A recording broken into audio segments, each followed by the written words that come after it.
The navigator's hands shake as he plots the coordinates one more time. Below, somewhere in the darkness of the Bismarck Sea, 16 Japanese transport ships are churning toward New Guinea, packed with 8,000 soldiers and enough ammunition, food, and fuel to hold the island for months. The B-25 Mitchell bomber lurches through tropical storm clouds at 200 feet above the waves, so low the spray dampens the fuselage. In the cockpit, Major Ed Larner knows the mathematics of survival. If those transports reach Leh, they'll reinforce a garrison that's already bleeding the Allies dry. If his squadron can stop them, thousands of American and Australian lives might be saved. But the Japanese convoy is defended by nearly 100 Zeros, and conventional bombing from altitude has failed again and again. Larner checks his watch. 18 minutes until dawn. 18 minutes until they try something no one has attempted in combat before, something that will either revolutionize naval warfare or kill everyone aboard these modified bombers. The truth of what happened in the next 72 hours would force both sides to rewrite their tactical manuals, and it begins with a simple, terrifying question. Can you sink a warship by shooting it? If you want to understand the real battles that shaped our world, told with the respect and accuracy they deserve, make sure you're subscribed, because the stories that follow go deeper than the headlines ever did. It's March 1943, and the Southwest Pacific Theater is a grinding war of attrition that's killing men faster than either side can replace them. New Guinea, a massive jungle-covered island north of Australia, has become the linchpin of Japanese expansion. Control New Guinea and you threaten Australia itself. Lose it, and the entire defensive perimeter Japan built after Pearl Harbor begins to crumble. The problem is simple geography. New Guinea is huge, roadless, and surrounded by treacherous waters patrolled by both sides. Supplying troops there means running convoys through seas crawling with enemy aircraft and submarines. General Douglas MacArthur, commanding Allied forces in the Southwest Pacific, has spent 6 months trying to strangle Japanese supply lines. Every rifle, every grain of rice, every artillery shell the enemy needs must come by sea. But sinking ships from high-altitude bombing has proven nearly impossible. American B-17s and B-24s drop their payloads from 20,000 feet, and the ships simply turn, evading the slow-falling bombs with ease. Out of dozens of missions, the hit rate hovers around 1%. Meanwhile, Japanese convoys keep reaching port, and the enemy keeps fighting. The intelligence arrives on February 28th. A major Japanese convoy is assembling at Rabaul, the fortress port on New Britain Island. Reconnaissance photos show 16 transports, slow, lumbering cargo vessels called Marus, along with 8 destroyers for escort. The convoy commander is Rear Admiral Masatomi Kimura, a veteran destroyer captain known for aggressive tactics and tight defensive formations. His orders are explicit: deliver the 51st Infantry Division and their supplies to Leh on New Guinea's northern coast, no matter the cost. For the Japanese, this isn't just another supply run. Their garrison at Leh is down to starvation rations, low on ammunition, and facing constant Allied pressure. Without reinforcements, the position will collapse within weeks. For General George Kenney, commanding the Allied Air Forces, this convoy represents an opportunity that won't come again. He has approximately 300 aircraft scattered across primitive airfields in Papua New Guinea and northern Australia, a mix of heavy bombers, medium bombers, and fighters. But he also has something new, a tactic so radical that many of his own officers think it's suicide. The Japanese Navy operates under a doctrine refined over decades. Their destroyers are among the finest in the world, fast, heavily armed with torpedoes, and crewed by men who've trained since childhood for naval combat. The destroyer captains escorting this convoy know their job: maintain formation, create overlapping fields of anti-aircraft fire, and force enemy bombers to attack from high altitude where accuracy plummets. Japanese fighter doctrine emphasizes aggressive interception. Their Mitsubishi A6M Zero fighters are nimble, long-ranged, and flown by pilots who've seen combat since the China campaigns of the 1930s. A properly defended convoy is supposed to be nearly untouchable. The sea itself is an enemy. The Bismarck Sea, named for the German archipelago that surrounds it, is notorious for violent weather. Tropical storms form without warning. Cloud cover often extends from sea level to 30,000 feet. Visibility shifts from crystal clarity to zero in minutes. For bomber crews, this means flying on instruments through turbulence that can tear wings off, all while trying to locate ships that might be anywhere in thousands of square miles of ocean. Navigation is primitive, dead reckoning by compass and airspeed, with no radar precise enough to distinguish a destroyer from a whale or a whitecap. Crews get lost. They run out of fuel searching for targets. They abort missions because they simply cannot find the target. The fundamental problem facing Allied air commanders is that war doesn't work the way the manuals promised. Before the war, theorists like Billy Mitchell and Giulio Douhet predicted that strategic bombing would render navies obsolete. Just fly high, drop bombs, and watch ships sink. But theory met reality over the Mediterranean, the North Sea, and now the Pacific. High-altitude horizontal bombing requires the bombardier to calculate the ship's speed and heading, account for wind drift, and release bombs early enough that they'll fall into the target's future position. The ship's captain, seeing bombs fall, simply turns. By the time the bombs reach sea level, often 15 to 20 seconds later, the ship is elsewhere. Near misses don't count. The ocean swallows the explosion harmlessly. Previous attempts to stop Japanese convoys have ended in frustration and death. In January, B-17s attacked a convoy near Wewak and claimed hits that reconnaissance later proved imaginary. Crews returned swearing they'd sunk ships, only for those same vessels to unload troops days later. It's not dishonesty, it's the impossibility of seeing results from 4 miles up through smoke and cloud. Meanwhile, Japanese fighters swarm every raid, and the slow, lumbering heavy bombers become easy targets. Gunners freeze at their stations from altitude and cold.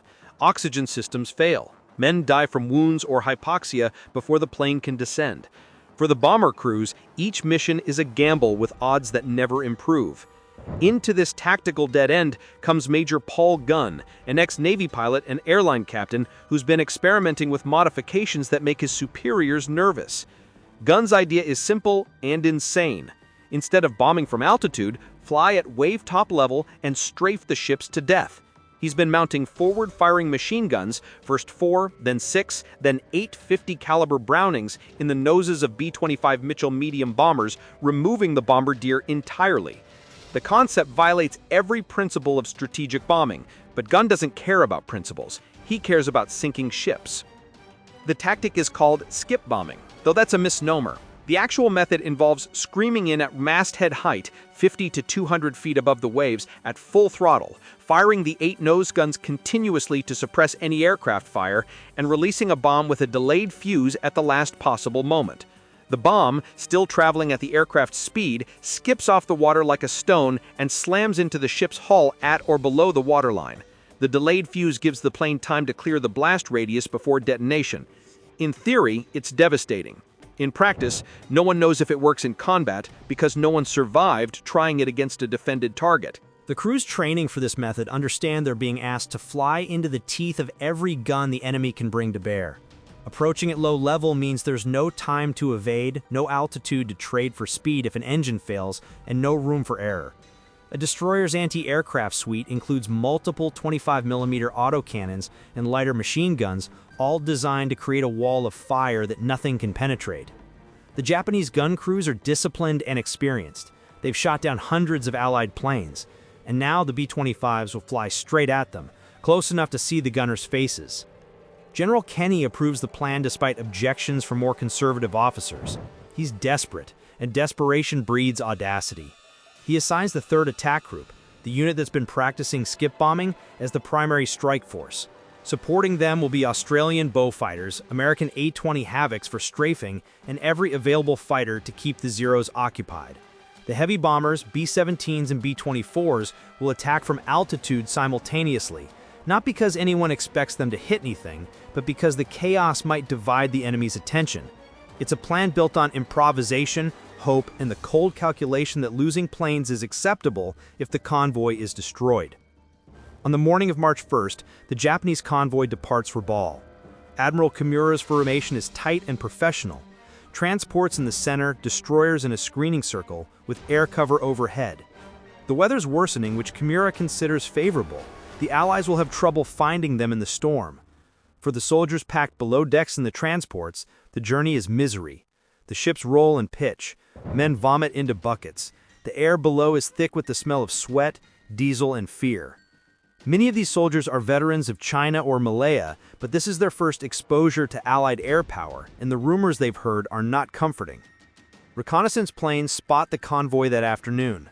The coordinates are radioed back, and every available Allied aircraft begins launching from muddy, improvised airstrips. Crews go through their rituals, letters written, photos tucked into pockets, prayers said or not said depending on belief. The B-25 pilots flying the modified attack bombers understand that some of them won't return. That's not pessimism, it's arithmetic. But they also understand that if they don't stop this convoy, the infantry slugging through New Guinea's jungles will pay the price instead. The first attack comes on March 2nd, as the convoy enters the Bismarck Sea proper. 8 B-17s find the formation through a gap in the clouds and release their bombs from 22,000 feet. The Japanese destroyers execute textbook evasive maneuvers. Bombs explode in towering geysers that drench the ships but cause no damage. The B-17s lumber away, chased by Zeros, and Kimura's formation continues without losing speed. In the Allied briefing rooms, the news is met with grim resignation. High-altitude bombing has failed again, exactly as predicted. But this time the low-level strike force is already inbound. The modified B-25s come in at dawn on March 3rd, flying in elements of 3 to 6 aircraft, spaced to attack different ships simultaneously.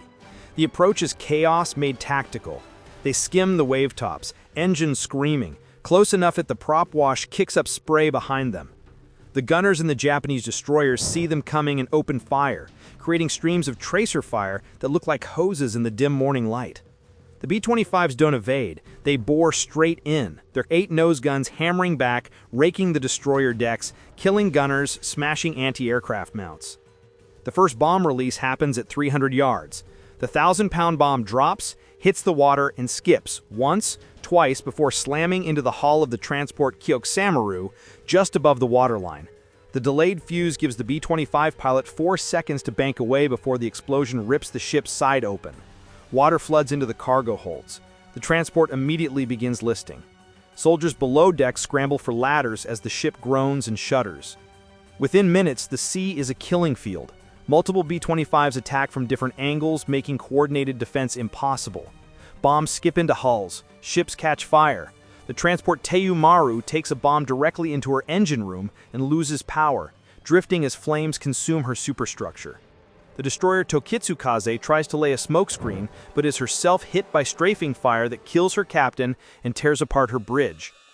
The Japanese fighter cover is largely ineffective. They're trained for high-altitude interception, and the B-25s are flying too low and too fast for the Zeros to engage safely without risking collision with their own ships. The Australian Beaufighters arrive next, adding their cannons to the maelstrom. These twin-engine fighters mount 4 20mm cannons and 6 machine guns, and they use them to shred lifeboats, rafts, and any survivors trying to abandon ship. It's brutal, calculated, and militarily necessary. Soldiers who survive the sinking will reinforce Ley if rescued. The ethics are argued later in memoirs and histories, but in the moment there is only the mission. Stop the convoy, kill the reinforcements, end the threat. By midday, the sea is littered with burning wrecks. Of the 16 transports, 12 are sinking or dead in the water. The remaining 4 attempt to flee back toward Rabaul, but they're slow and the Allied aircraft return in waves. The destroyers, designed to fight other warships, find themselves helpless against aircraft attacking from directions their guns can't easily track. Some destroyers take survivors aboard, then become targets themselves. The destroyer Arashio is caught by B-25s while stationary, rescuing men from the water and is hit multiple times. She capsizes within 15 minutes. For the Japanese sailors and soldiers in the water, the nightmare is just beginning. The sea is warm but vast. Sharks are common in these waters. Currents separate groups of survivors. Some men cling to wreckage. Others swim for hours hoping for rescue that often doesn't come. Japanese destroyers and submarines eventually recover about 3,000 men, but more than half the convoy's soldiers and sailors die, drowned, burned, machine-gunned, or simply lost in the immensity of the ocean. The Allied air crews return to their bases exhausted and shaken. Some are elated, they've achieved something unprecedented. Others are silent, processing what they've seen and done. The modified B-25s prove devastatingly effective, but the cost is real. Several aircraft are shot down by anti-aircraft fire. Others return with dead or wounded crew, hydraulic fluid leaking, engines smoking. One B-25 crashes on landing, killing 3 men who survived the battle itself. War doesn't distinguish between enemy fire and mechanical failure. The intelligence reports compiled over the following days tell a stark story. Of 16 transports, all 16 are destroyed. 4 destroyers are sunk, 4 more damaged. Approximately 3,000 Japanese soldiers drown or are killed. Perhaps most critically, almost none of the 8,000 tons of supplies reach Leh. The garrison there, already desperate, receives virtually nothing. Within weeks, it becomes untenable, and the Japanese begin evacuating the position. The Bismarck Sea convoy is not just a tactical defeat, it's a strategic catastrophe that accelerates Japan's loss of New Guinea. The aftermath reshapes Allied air doctrine across multiple theaters. Skip bombing and low-level attack techniques are immediately adopted by units throughout the Pacific and Mediterranean. Training programs expand, aircraft modifications become standard. The idea that medium bombers can hunt and kill ships, once considered foolish, becomes accepted wisdom. The U.S. Navy and Army Air Forces study the battle exhaustively. Manuals are rewritten. The Japanese, for their part, recognize that large convoys in contested waters are suicide and shift to smaller, faster runs or night operations. Admiral Kimura survives the battle, but is reassigned. He later dies when his destroyer is sunk by a submarine in 1943. For the men who flew the missions, the memories are complicated. Some speak proudly of their innovation and success. Others describe nightmares, of ships burning, of men drowning, of tracer fire so thick it seemed impossible to survive. Many struggle with the knowledge that war forced them to kill not just soldiers prepared for battle, but also sailors trying to save lives, and men helpless in the water. The ethics of strafing survivors remain controversial. Was it necessary to prevent reinforcement, or was it a war crime? The answer depends on who you ask and what principles you prioritize. The historical record shows both sides committed acts in the Pacific that blurred lines drawn in Geneva. The broader legacy of Bismarck Sea is quieter but profound. It proves that tactical innovation can overcome material disadvantages, that flexibility beats doctrine when conditions change, and that the side willing to experiment and to risk catastrophic failure often wins. The Japanese military, despite its excellence in so many areas, becomes increasingly rigid as the war progresses. The Allies, learning from defeats, adapt faster. This battle is a microcosm of that dynamic. Veterans of the campaign rarely glamorize what happened. In interviews conducted decades later, they speak carefully, aware that what they did was necessary, but not glorious. They remember friends who died, mistakes that cost lives, and the simple, grinding exhaustion of war fought across thousands of miles of jungle and ocean. They remember being afraid, being too young, being asked to do things that changed them permanently. Some keep in touch with squadron mates, bonded by experience that no one else can fully understand. Others drift apart, unable to reconcile peacetime life with wartime memory.